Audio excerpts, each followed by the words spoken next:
성경을 들고 자리에서 일어서 주십시오. 자막을 참조하셔도 좋겠습니다.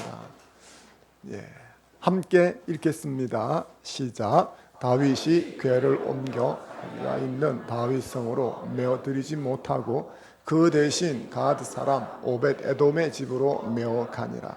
하나님의 궤가 오벳 에돔의 집에서 그의 가족과 함께 석 달을 있으니라. 여호와께서 오벳 에돔의 집과 그의 모든 소유에 복을 내리셨더라. 아멘. 예배에 오신 여러분을 주의 이름으로 환영하고 축복합니다. 옆 사람에게 인사하겠습니다. 샬롬, 복 받으세요. 인사해 주십시오. 앞뒤로 인사하겠습니다. 샬롬, 잘 될 겁니다. 인사해 주십시오. 하나님을 예배하는 자에게 하나님께서 형통함으로 인도해 주실 줄로 믿습니다. 투자의 귀재 워렌 버핏은 세계 3대 부자 중에 한 명입니다. 2018년 기준으로 그의 재산이 870억 달러라고 합니다. 870억도 아니고 870억 달러라고 합니다. 우리나라 돈으로 치면 약 한 104조 이상이 되는 돈이라고 합니다. 너무 크니까 감이 오지를 않습니다. 어마어마한 부자라는 거죠. 이 워렌 버핏이 세우고 회장으로 있는 투자 회사가 하나 있습니다. 버크스 해서웨이라고 하는 회사입니다. 이 회사의 주식을 가지고 있는 사람은 주주로서 주주총회에 참석할 수 있습니다. 그리고 이 회사의 주주총회에 참석한 사람은 워렌 버핏에게 질문할 수가 있습니다. 아무나 질문할 수가 없는데 그런 기회를 준다는 거죠. 한 주라도 가지고 있으면 질문할 수 있다고 합니다. 그래서 그 주식을 사려고 하는데 한 주가 1억 원이 넘는다고 합니다. 그래서 주주총회만 참석해서 질문할 권리를 사기 위해서 그 임시 주식이라는 것을 판매를 하는데 그 한 주가 한 350만 원, 400만 원 정도 한다고 합니다. 얼마나 질문을 하고 싶은 사람이 많은지 모르겠습니다. 안 팔릴 것 같은데 없어서 못 판다고 그럽니다. 어떤 질문들을 할까요?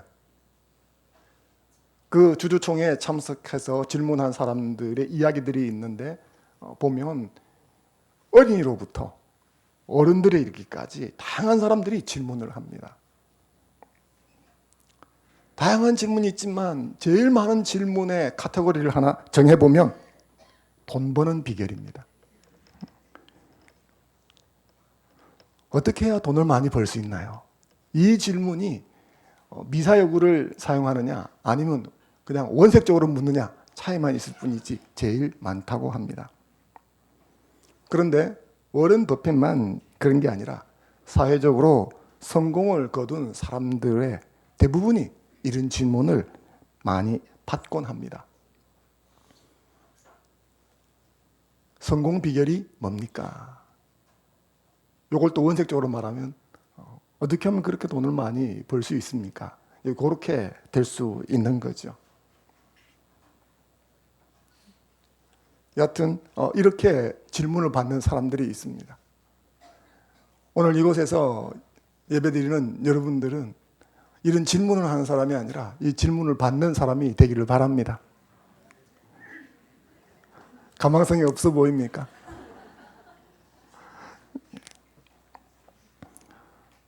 오늘 본문에 오벳 에돔이라는 분이 나옵니다. 오벳 에돔 역시도 아마 이런 질문들을 많이 받았던 인물로 추정되어집니다. 사실 오벳 에돔은 신자라 할지라도 아는 사람은 알고 모르는 사람은 모르는 인물이기 쉽습니다. 하지만 오벳 에돔은 나름대로 자기 시대에 있어서는 아주 유명한 사람이었던 것을 알 수 있습니다. 왜냐하면 그는 복을 받은 사람이었기 때문이죠. 그렇다면 그는 어떤 질문들을 많이 받았을까요?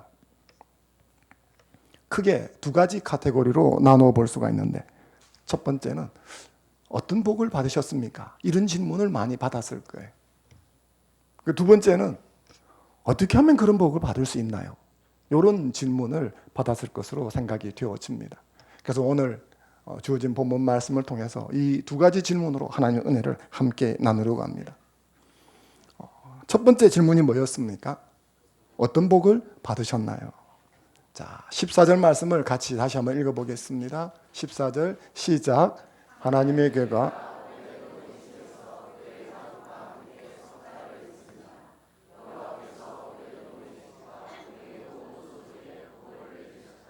아멘. 여호와께서 복을 주셨다라고 되어 있죠. 그런데 이제 14절 말씀에 보면 그와 그의 모든 소유에 복을 내리셨다 이렇게 되어져 있습니다. 그의 모든 소유, 문자적으로 말한다면 그에게 있는 모든 것이라는 뜻입니다. 공동 번역은 이것을 그의 모든 소유라고 번역을 했고요. 표준역은 그의 모든 재산이라고 번역을 했습니다. 그러니까 그의 재산들에게 소유에 복을 내리셨다. 고대에 있어서 그 소유 혹은 재산은 땅이나 혹은 가축이나 혹은 노비나 뭐 이런 것들이 되기가 쉽죠. 가축이 새끼를 낳는데 한 마리 낳을 걸 세 마리 낳고 태어나면 5마리 태어나면 한 3마리 정도는 죽는데 거의 하나도 안 죽고 다 잘 자란다. 그런 일이 일어나는 거죠. 밭에 곡식이 자라는데 농사를 짓는다는 말이죠. 농사를 지으면 병충해가 있습니다. 혹은 기근이나 한재가 있습니다. 이러면 농사를 완전히 망치는 거죠.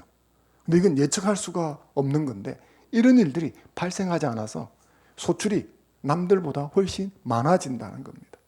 남들이 한 30배 소출을 할 적에 한 100배 소출이 되어지는 거죠. 유대 역사가 요세푸스는 오벳 에돔을 거론한 적이 있었습니다. 오벳 에돔은 전에 매우 가난했고 각박한 상황에서 살았는데 곧 어려운 생활에서 벗어나서 부유한 환경으로 변화되었다. 오벳 에돔의 가정이 복받았다는 사실을 이웃들이 확실히 알 수 있었고 곧 입소문으로 널리 퍼져나가 나중에는 다윗의 귀에까지 전해졌다. 오벳 에돔의 집에 언약궤가 머문 것은 3개월이었습니다. 3개월 동안에 복이 내렸는데 이게 왕의 귀에까지 들어갈 정도였으니까 어마어마하게 큰 복이 내렸다는 것을 알 수 있죠. 여기서 말하는 이 복은 그의 모든 소유에게 내렸다 하는 이 복은 분명히 물질 축복을 말하는 것입니다. 물질적으로 갑자기 크게 부유하게 되었다. 오늘 말씀을 듣는 여러분들에게 하나님께서 물질 축복을 부어주시기를 주의 이름으로 축원합니다. 오늘 본문 말씀 13절 14절만 보면 그가 받았던 복이 물질 축복이라고 알 수 있는데 그거 외에 어떤 복이 있는지는 잘 알 수가 없습니다. 하지만 오벳 에돔이라는 인물을 구약에서 추적해보면 이 외에도 2가지 복을 더 받았다는 사실을 알 수가 있습니다. 역대상 26장 8절 말씀을 같이 한번 읽어보겠습니다. 시작. 이는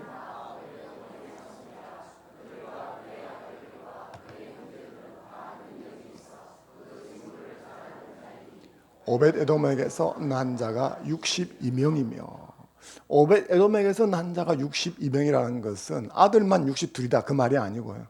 아들은 8이고 그 아들이 또 아들을 낳았는데 손자까지를 말하겠죠. 그래서 후계가 62명이다. 이것도 보통 많은 게 아닙니다. 62명이나 되었다는 것을 특별히 따로 거론하고 있는데 그것은 오벳 에돔의 가문에 경건한 후예들이 많이 태어났다. 자손이 숫자가 많아지는 복을 받았다 하는 사실을 알 수가 있습니다. 특별히 그 자손이 많아졌는데 능력이 있다라고 말하고 있습니다. 이 능력이 있다는 말이 히브리어로 하일이라는 단어인데 이 단어는 재산 혹은 군대를 뜻하는 용어입니다. 그래서 재산이 많다 혹은 군사력을 가지고 있다 그런 뜻이죠. 그러니까 아무나 함부로 할 수 없는 유능하고 권세 있는 사람이다 그런 의미가 되어집니다. 즉 후손들이 62명이나 되었는데 이 사람들이 다 뭡니까? 한가닥하는 사람들이었다 그런 뜻이죠. 오벳 에돔은 하나님께로부터 물질적인 축복만 받은 것이 아니라 자손의 복을 받아서 자손의 숫자가 많아지고 그리고 집안이 두루 형통하고 가문이 점점 왕성해지는 이런 복을 받았음을 보여줍니다. 오늘 예배드리는 저와 여러분에게도 이 가문이 번창하고 집안이 형통하는 복이 있기를 주의 이름으로 축원합니다. 여러분이 복 받으시면 좋겠습니다. 그리고 여러분의 후대는 여러분보다 더 큰 복을 받았으면 좋겠습니다. 오벳에돔에게 이와 같은 복이 주어졌습니다. 그리고 그 직무를 잘 감당한다라고 되어 있었는데 오벳에돔이 받았던 세 번째 복은 영광스러운 직임이었습니다. 그가 받았던 이 직무는 문지기직입니다. 보통 우리는 생각하기를 문지기 이렇게 하면 현대인들은 수위 혹은 경비 이런 걸 떠올리죠.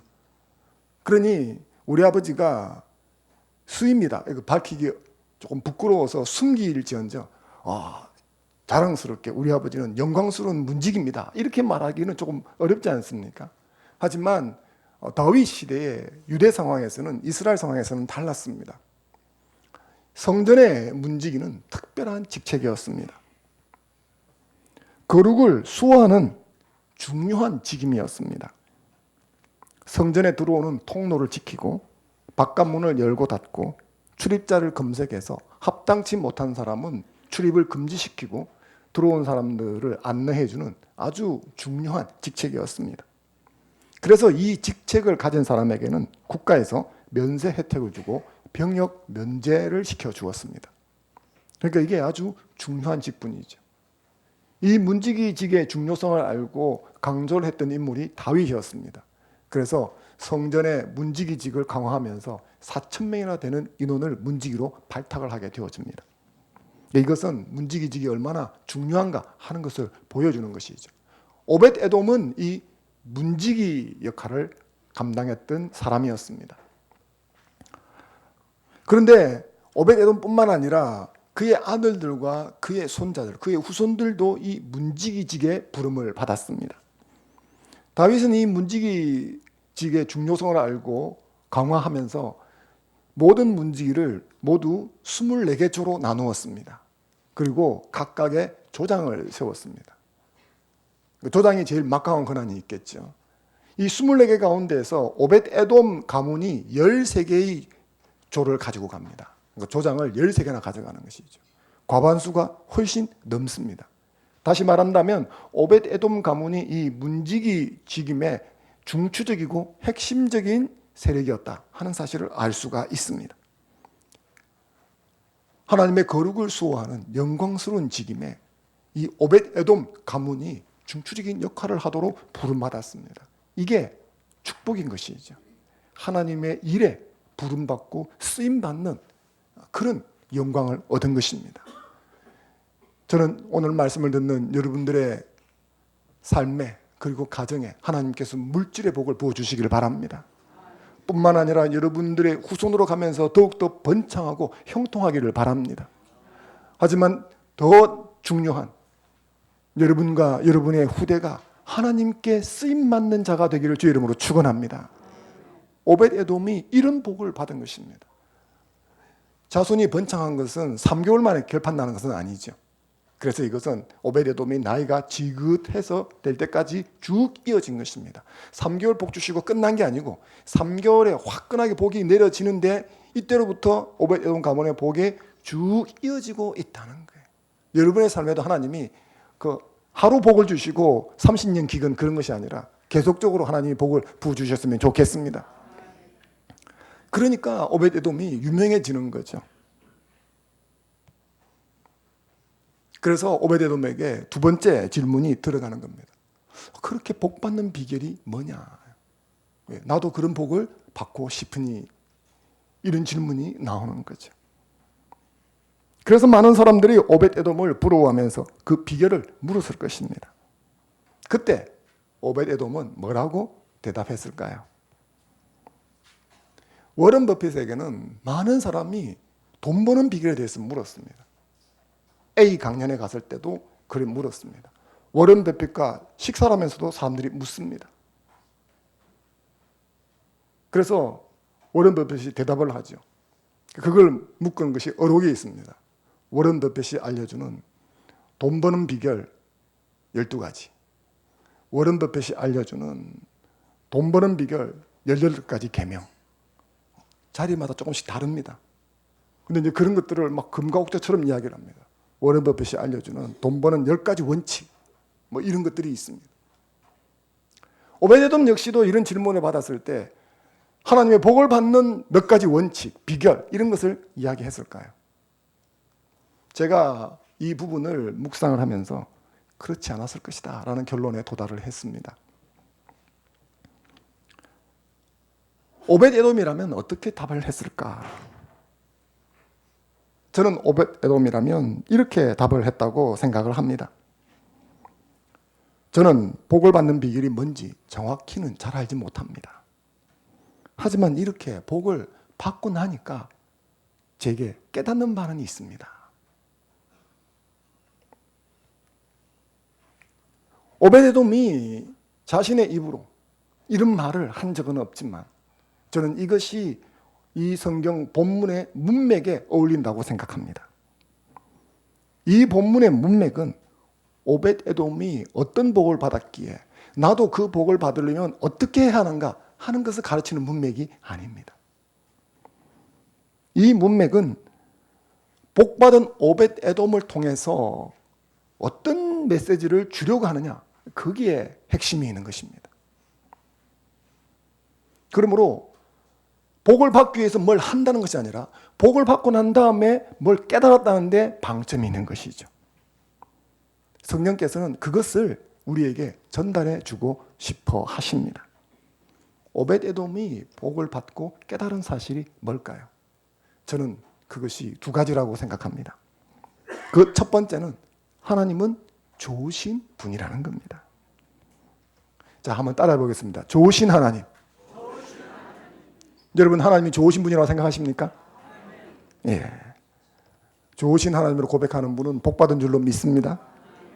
하지만 이 본문 문맥에서 보면 하나님을 좋으신 분이라고 고백하기가 어렵게 되어 있습니다. 아사의 죽음, 우사의 죽음을 보면 하나님이 너무 두렵고 무서운 분으로 나옵니다. 이 장면은 언약궤를 다윗성 예루살렘으로 옮기는 장면입니다. 수레에 실어서 국가적인 프로젝트로 진행하고 있었는데 뭐에 놀랐는지 모르지만 소가 갑자기 날뛰기 시작했습니다. 그래서 수레에 실어 놓았던 언약궤가 땅에 떨어지게 생긴 거예요. 그래서 그 옆에 수레 옆에서 언약궤를 호종해 가던 우사라고 하는 사람이 얼격결에 그 땅에 떨어지지 말라고 탁 붙잡았습니다. 그 바람에 제 생각에 갑자기 죽었다고 하는 걸 보니까 심장마비로 즉사한 것 같습니다. 갑자기 음악도 다 멈추고 분위기가 아주 싸해지는 거죠. 사람이 죽었다는 거예요.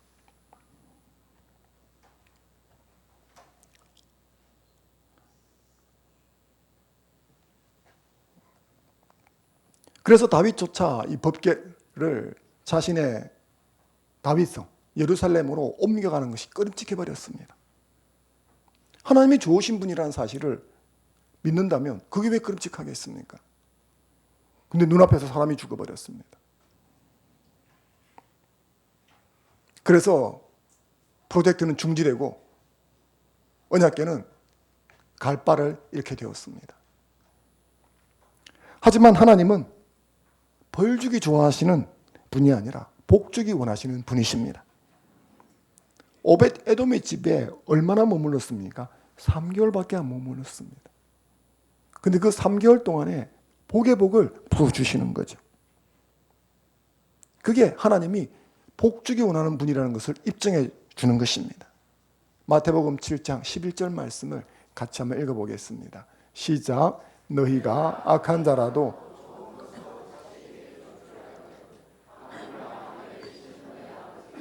구하는 자에게 아멘. 악한 아비라 할지라도 자기 자식한테는 좋은 것을 주려고 한다는 거죠. 하물며 하늘아버지께서 좋은 것을 주지 않겠느냐. 왜 좋은 것을 주십니까? 그분이 선하신 분이기 때문에 그런 것입니다. 사랑하는 성도 여러분, 오늘 이곳에서 예배를 드리는 여러분은 하나님을 어떻게 생각하십니까? 다른 사람 필요 없고 나에게 하나님은 어떤 분이십니까? 좋으신 하나님이신가요?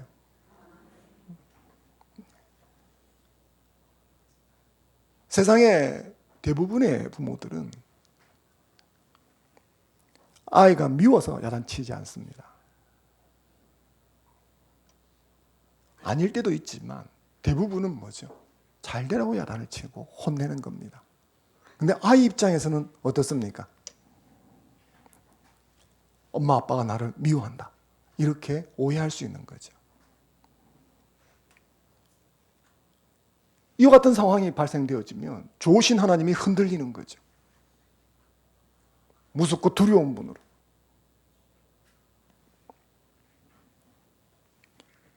하나님의 징계와 질책으로 인해서 위축되어서 하나님을 무섭고 벌주기 좋아하시는 분으로 오해를 한다면 그때부터 하나님과 동행하는 것이 어려워지는 것입니다. 하나님이 내 삶에 계신 게 좋고 즐거운 게 아니고 부담스럽고 거북하게 되어지는 거죠. 왠지 내 인생 전체를 방해하는 분으로 여겨지게 되는 것입니다.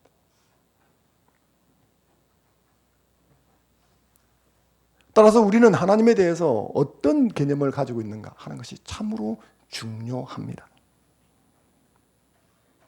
저와 우리 모두를 부르신 하나님은 복주기 원하시는 좋으신 분이십니다.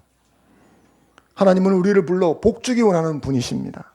민수기 6장 27절 말씀을 같이 한번 읽어보겠습니다. 시작. 그들은 이같이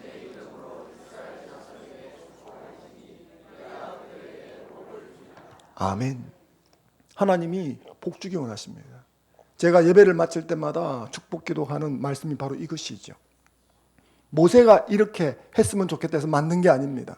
하나님께서 복주기 원하셔서 모세 보고 이렇게 하라고 하신 거예요. 얼마나 복을 주고 싶어 하십니까? 비록 회초리를 드실 때도 있지만 그것조차도 복을 주시기 위함인 것입니다. 예레미야 29장 11절 말씀을 같이 한번 읽어보겠습니다. 예레미야 29장 11절입니다. 시작. 여호와의 말씀이니라 너희를 향한 나의 생각을 내가 아나니 너희에게 아멘. 아멘. 그렇습니다. 사랑하는 성도 여러분, 좋으신 하나님을 바라보시기 바랍니다. 나에게 복 주시는 하나님께 나아가는 저와 여러분이 되었으면 좋겠습니다. 하나님 나를 미워하신다 괜히 이런 생각을 가지고 있으면 기도가 되지도 않고 하나님께 더 가까이 갈 수도 없습니다. 하나님께서 내게 주시려고 하는 각양 좋은 모든 것들을 받을 수가 없는 거예요. 하지만 저와 여러분들이 하나님은 선하신 분이고 좋으신 분이라고 고백하고 그 하나님을 바라보기 시작할 적에 하나님께서 그 사람을 위해서 준비한 모든 은혜와 선물들이 부어지게 될 줄로 믿습니다. 이 복을 받아 누리는 여러분 되시기를 주의 이름으로 축원합니다. 두 번째, 이 복을 받으면서 오벳 에돔이 깨달은 사실이 뭘까요? 그것은 죄인 줄을 안다면, 허물인 것을 깨달았다면 그 즉시 돌이키면 하나님이 복을 주신다는 거예요. 우사의 죽음은 죄와 허물을 깨닫고 돌이키라는 하나님의 메시지입니다. 대개 사무엘하 6장, 역대상 13장에 동일한 사건을 다루고 있는데 말씀드렸던 대로 우사라고 하는 사람이 갑작스럽게 죽임을 당합니다. 그런데 우사는 자기 잘 되자고 했던 것이 아니에요. 수레옆에서 걸어가다가 소가 날뛰는 바람에 수레가 땅에 언약궤가 땅에 떨어지게 생겼어요. 이 궤가 땅에 떨어지면 박살이 날 수도 있으니까 그게 떨어지지 말라고 엄격결에 그거를 붙잡은 거예요. 악한 의도는 전혀 없고 선한 의도로 그걸 붙잡은 거예요. 근데 이 사람이 죽었어요. 그래서 이 장면에서 우사는 너무 억울하다. 그리고 하나님 너무하시다. 이러면 누가 하나님을 믿을 수 있겠는가? 이런 생각들을 우리가 하기 쉽습니다. 그러나 이것은 성경을 너무 단편적으로 이해를 한 것이고 말씀을 올바로 통전적으로 알지 못한 것이죠. 우사의 죽음은 죄와 허물을 깨닫고 돌이키라는 하나님의 메시지입니다. 우사의 죽음은 하나님의 말씀대로 행하지 않는 이스라엘을 향한 경고입니다. 언약궤를 운반할 때는 레위인이 운반해야 합니다. 레위인은 세 범주가 있습니다. 세 가문이 있는데 그 중에서도 고핫 가문만 언약궤를 운반할 수 있습니다. 그 고핫 가문의 사람들이라 할지라도 어깨에 메어서 운반해야 합니다. 이 우사는 레위 가문 사람이 아닙니다. 그리고 이 언약궤를 옮겨가는데 어깨에 맨 것이 아니라 수레에다가 실었습니다. 그러니 이 언약궤를 옮겨가는데 하나님 말씀 앞에는 몽땅 다 어긋나고 있습니다. 이 우사 가문의 사람들이 수레에 실어서 가져간다면 이건 잘못된 것입니다. 이건 레위 사람, 고핫 가문에서 몇 명의 남자들이 나와가지고 어깨에 짊어지고 가야 합니다. 이렇게 막아서는 사람이 아무도 없었습니다.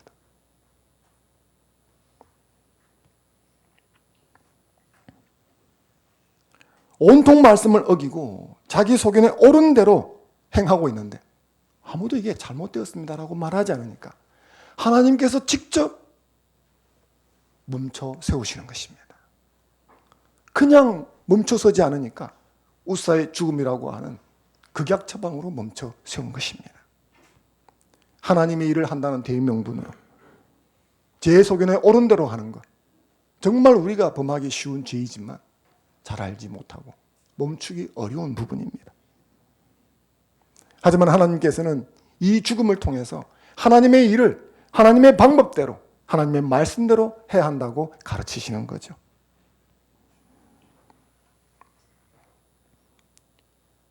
이 행렬이 멈추어 버렸습니다. 우여곡절 끝에 이 언약궤가 오벳 에돔의 집으로 이송되어집니다. 그런데 이때 보면 변화가 일어납니다. 수레에 싣고 가는 대신에 어깨에 메어서 갑니다.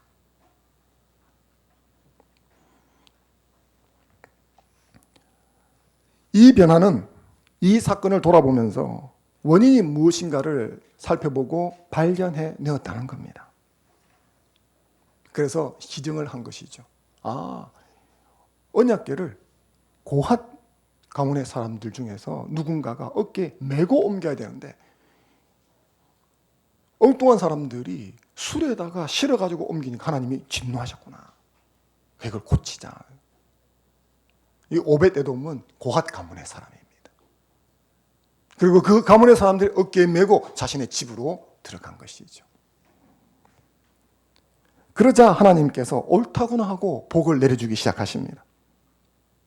하나님께서 원하시는 것은 공포 정치가 아닙니다. 시정하고 고쳐서 올바르게 행하는 것입니다. 그래서 이 부분에서 하나님께서 복을 주셨다는 것은 지금 너희가 하고 있는 이 프로세스가 옳은 것이다 라고 알려주시는 것입니다.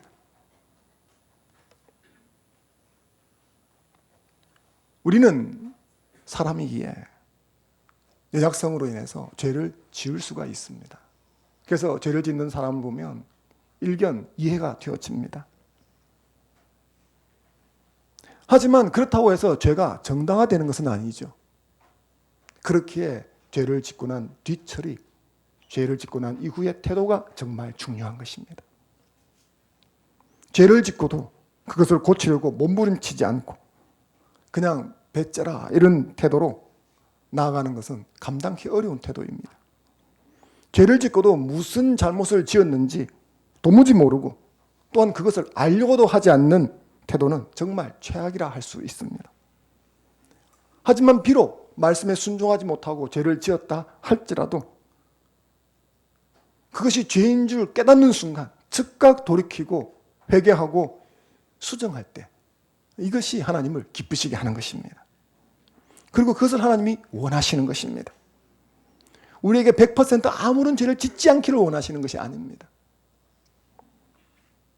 죄와 허물을 회개하고 돌이켜 말씀에 준행하는 삶을 살기를 주의 이름으로 축원합니다. 하나님은 우리에게 복 주기 원하십니다. 믿으시죠? 그렇습니다. 그런데 그 복은 우리가 하나님 말씀에 순종할 때 주어지는 것입니다.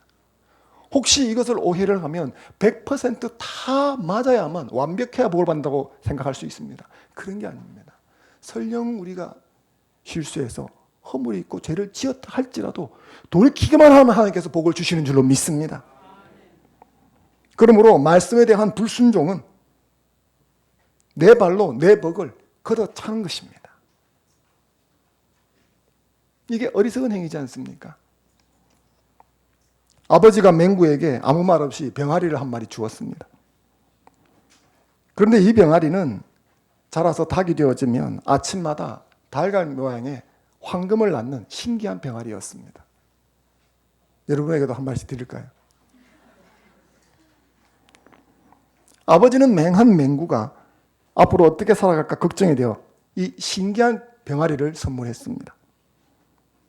아버지가 맹구에게 몇백억을 주는 대신에 병아리를 준 것은, 이 신기한 병아리를 준 것은 자기 힘으로 키워 얻는 성취감도 함께 느끼라고 그렇게 준 것입니다. 그런데 이 맹꽁이 같은 맹구는 귀찮다고 이 병아리를 삼계탕 집에 팔아버렸습니다. 나중에 맹구가 이 사실을 알았습니다. 얼마나 속상했겠습니까? 속이 엄청나게 쓰렸을 텐데 이 맹구보다 더 속이 쓰린 사람이 있습니다. 누구겠습니까? 아버지죠. 그렇지 않습니까? 저게 어떤 건데 저걸 삼계탕 집에 파냐.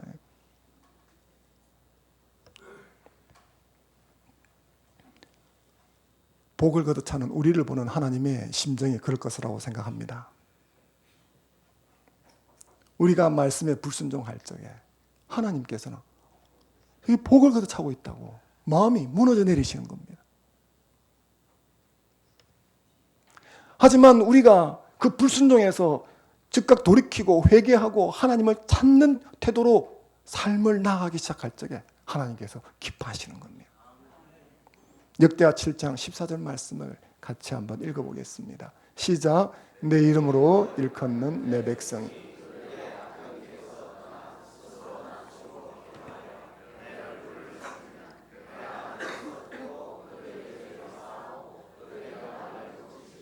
아멘. 하나님께서는 여러분에게 복 주기를 원하십니다. 그러므로 여러분 삶에 있는 불순종의 죄를 버리시길 바랍니다. 하나님이 기뻐하시는 죄를 즉각 회개하시길 바랍니다. 그걸 붙들고 살아가는 것은 하나님 마음을 아프게 하는 것입니다. 오베데돔이 깨달은 거죠. 아, 즉시 돌이키고 어깨에 메고 가니까 하나님이 복을 주시는구나. 눈앞에 어마어마한 사건이 벌어져가지고 와 이거 난리 났다. 하나님 가까이 가면 안 되겠다. 이게 아니라 아 하나님이 정말 복 주고 싶어 하시는구나. 이걸 그가 깨달았다는 거예요. 저는 여러분들이 이 사실을 동일하게 이 시간 깨닫기를 주의 이름으로 축원합니다. 말씀에 순종하는 삶을 사십시오. 그리고 서로 말씀에 순종하지 못했다 할 적에 원망하지 마시고 깨달은 즉시 돌이키고 회개해서 하나님께 나아가는 여러분이 되시기를 바랍니다. 그때 하나님께서는 복의 복을 부어 주실 줄로 믿습니다. 여러분 고릴라 실험이라는 이야기를 들어보신 적이 있으십니까? 1999년 하버드 대학 심리학과에서 행했던 실험입니다. 체육관에서 흰 셔츠를 입은 사람과 검은 셔츠를 입은 사람 6명이 농구를 합니다. 농구공을 주거니 받거니 하면서 패스를 하고 있습니다. 이 체육관에 실험 참관자를 데리고 와서 주문을 합니다. 지금 앞에서 패스를 하고 있는데 이걸 잘 보고, 그러니까 공이 여러 개 있습니다. 그래서 흰옷 입은 사람도 패스하고 까만 옷 입은 사람도 패스하고 막 서로 패스를 하고 있는데 흰옷 입은 사람들이 총 몇 번 패스하는지 숫자를 카운팅해 주십시오 하는 요구를 합니다. 그리고 종이에 들고 이제 그걸 헤아리는 거죠, 숫자를. 그리고 이제 나중에 끝나고 나서 묻습니다. 흰 셔츠 입은 사람들은 총 몇 번 패스를 했나요? 답이 16번이었습니다.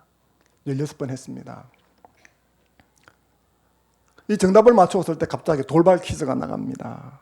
혹시 선수들 말고 고릴라를 보신 적이 있으신가요? 못 봤는데요. 이런 대답이 나왔습니다. 선수들이 농구를 하면서 공을 주거니 받거니 패스를 하던 그 가운데를 고릴라 탈을 쓴 사람이 한 사람이 유유히 지나갑니다. 심지어는 그 카운팅하고 있는 실험 참관자를 보고 손을 들기도 합니다. 그렇게 하고 지나갔는데 실험 참관자 중에서 50%가 고릴라를 못 봤습니다. 지나가는 고릴라를. 본 적이 없는데요. 그리고 고릴라가 있었다는 사실조차도 인지를 하지 못했습니다. 이것을 심리학적 용어로 선택적 지각이라고 합니다.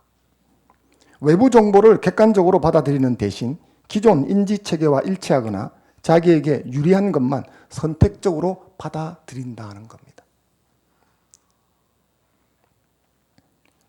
하나님 말씀 앞에도 우리가 이렇게 반응할 때가 많습니다. 선택적 지각으로 인해서 정작 들어야 할 것을 듣지 못하고 보아야 할 것을 보지 못할 때가 많습니다. 이 사람들은 패스 횟수에 몰입이 되어서 고릴라를 못 본 거예요. 근데 제가 볼 때 신자들이 성경을 읽다가 보면 복 받는다 그러면 고릴라를 못 보는 것 같아요. 오늘 본문 말씀에도 오베드돔이 복 받는다는 장면이 나오지 않습니까? 그러면 거의 자동적으로 어떤 복을 받았는데 이런 거라든지 어떻게 하면 이런 복을 받을 수 있지? 이런 생각이 확 떠오르는 거죠. 그리고 찾아봅니다. 겁먹고 아무도 언약궤를 자기 집으로 안 가지고 가려고 하는데 요때 오베데돔이 나서서 복을 받았구나. 정리를 합니다. 아무도 선뜻 나서지 않는 순간 믿음으로 용기를 내어서 헌신하면 복 받는다. 맞습니까? 아닙니까? 예. 이런 측면이 있죠. 맞습니다. 하지만 이 본문은 그걸 가르쳐 주려고 하는 본문이 아니라는 거예요. 우리는 복을 받아서 땅에서 잘 살고 싶다 하는 것이 마음 깊은 곳에 다 오리엔테이션 되어 있기 때문에 이런 장면을 딱 보는 순간 복 받는 비결이 뭐야? 그래서 저희 같은 목회자도 이런 게 있으면 그런 오베데돔이 복 받는 비결 2가지 뭐 이렇게 제목을 잡는 거죠. 부흥회를 하면 오베데돔이 받았던 복을 나도 받자 뭐 이런 식으로 되어지는 거죠.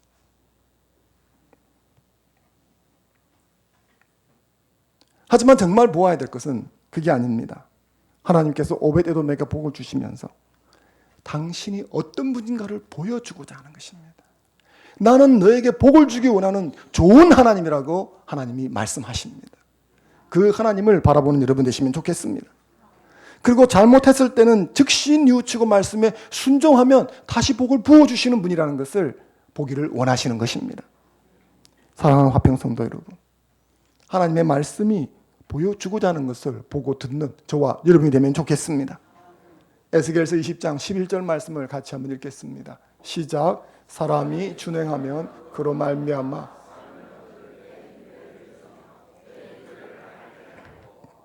하나님께서 말씀과 율례를 주신 것은 복 받는 비결 따위를 가르쳐 주려고 그래서 주신 게 아닙니다.